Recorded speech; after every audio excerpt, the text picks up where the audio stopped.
the books of First and Second Samuel.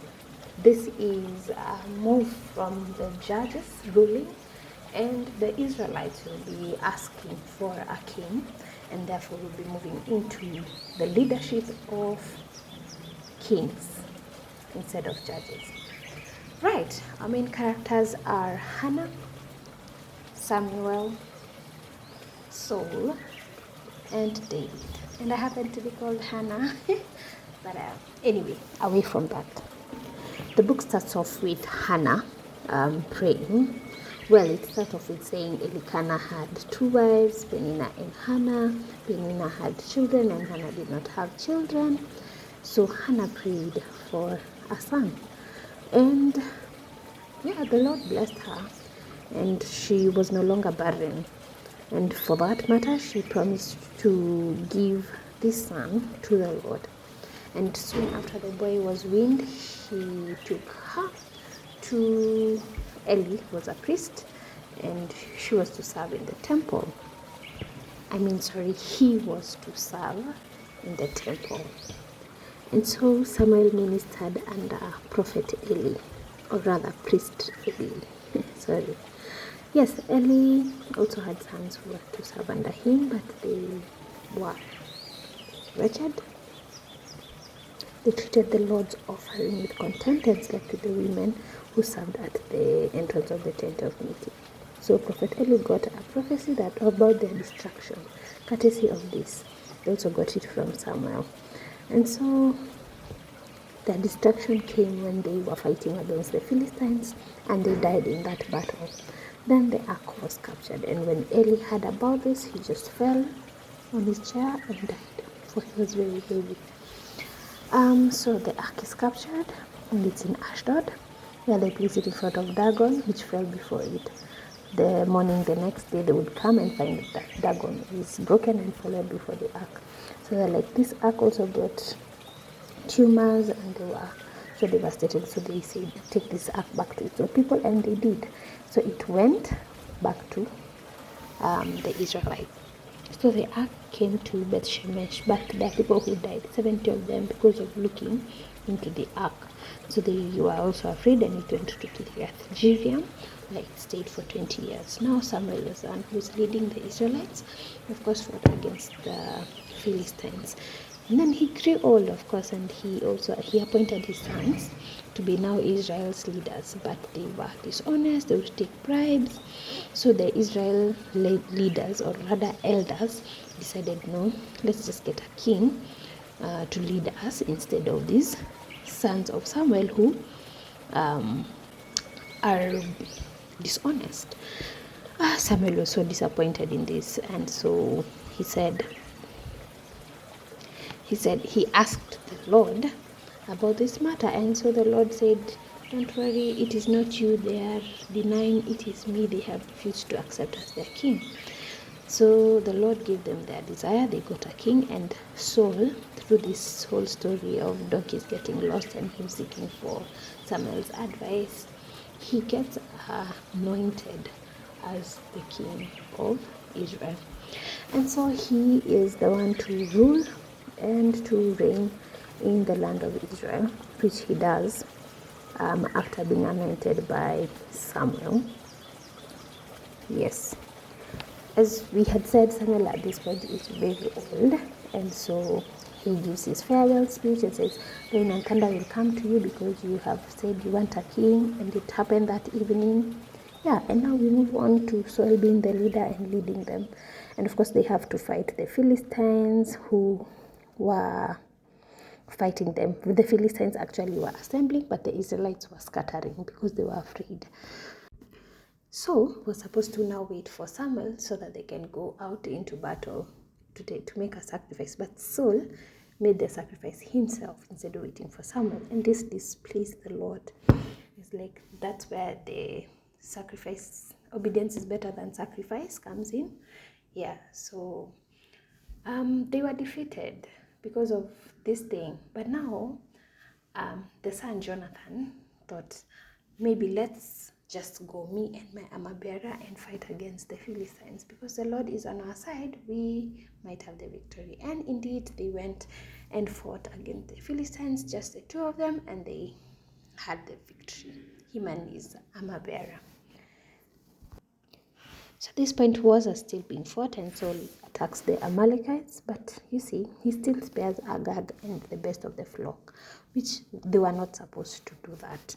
So Samuel was really disappointed and is like, no, this was wrong. Of course, now that's how David comes into the scene, because Saul has sinned against the Lord. The Lord is anointing another king, and David, of course, is being anointed as the incoming king in this whole process where Jesse brings his own sons and David is finally anointed, and he's sent to take food to his brothers. Of course, he says, no, who's this Philistine man? And that's where David and Goliath's story comes in, and he fights the battles. He also fights the Philistines and bring in their foreskin so that he can get Saul's daughter Michal. Yeah, and the battles still continue under David, and he was victorious until they sang praises to him. Oh, this made Saul very jealous of David, and so he started to pursue David, wanting to kill him. And so there's this back and forth of David about to kill Saul, and Saul trying to kill David. So there's David being chased by Saul, and not getting him and killing him. And also chances that David gets, he gets 3 chances to actually kill Saul, but he does not kill the anointed one. He actually does not take matters into his own hands and kills Saul. So he actually lived in the Philistine territory while he was escaping Saul. And Saul still continued to sin because he would consult mediums. And yeah, David was just fleeing from Saul all through. And there were battles that he would have to fight courtesy of this. So he went back to Ziklag, and they found that the city was destroyed and their women and their children were not there, and they really cried, And then they pursued the Philistines, and of course they got back all their property and their people. And Philistines now were pursuing Saul and the sons. And of course this battle ends badly, where Jonathan and the 2 brothers die, and also their father Saul is injured, and of course he kills himself. First Samuel ends with Saul being dead, and now, of course, this news will be brought in the first chapter of 2 Samuel, and David is involved in that. Your friend is dead, Jonathan that is, and also Saul. And David actually mourns the death of Saul, which is quite queer because Saul was after killing him. Yeah, and so he was made king of Judah. And on the other hand, Israel made Ishbosheth the king. Yeah, and there were still battles now between Israel and Judah, courtesy of them being under different leaders. But eventually, when Ishbosheth disagreed with Abner, that's how Abner now brought the whole kingdom under David. And now Israel was all under David. David was anointed over the whole of Israel, and he fought for Jerusalem, and he got the land. And of course he wanted to now build in Jerusalem a temple, but the Lord said he wouldn't do that. But David brought the ark to Jerusalem, and there was these deaths that happened until they were afraid of the ark of the Lord. But it's just that they had done this in the wrong way. And in between the story of Mephibosheth, the son of Jonathan, comes in, and David shows kindness to him, courtesy of the father Jonathan, for they were good friends.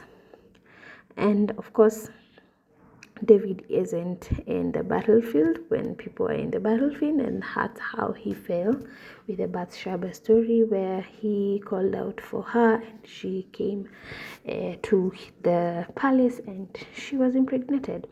Of course, how they wanted to cover it up, and Uriah died because of this. Now David wanted to cover up, but Uriah was so faithful to him, and the punishment still happened because the child died. So Amnon loved his sister-in-law, and that tragic story of how he raped her happened. And of course, Absalom was so angry, and he just was quiet for 2 years.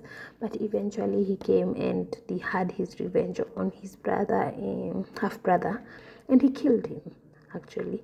So Hushai, who is David undercover person, helped David because now Absalom wants to be king, and he pretended to still be under Absalom as an advisor. So there was now Ahithophel and Hushai advising Absalom. Of course, Absalom took Hushai's advice, and Absalom did what Hushai told him. Ahithophel, because of that, he killed himself. And of course, now David is running from his son who wants to be king. Um, Eventually, the son dies. And still, there's still Sheba who wants to fight against David. And so, there's Sheba who wants to now fight David, and he sends Amasa. Joab, who feels like Amasa has taken too long to go against Sheba, kills both Amasa and Sheba. And Joab is quite a soldier, because David even didn't list him in his list of warriors that is being listed here because of the kind of killings that he did for the kingdom of Israel. And so David here has fought battles and has been in his kingship. He has been obedient to God, except for the Bathsheba incidents and the killing Uriah. And that's how First Sam and Second Samuel is, where we have movement from reigning of judges to rulership by kings. And we have seen King Saul and King David ruling, and now we'll see more in the kings as other kings will be ruling.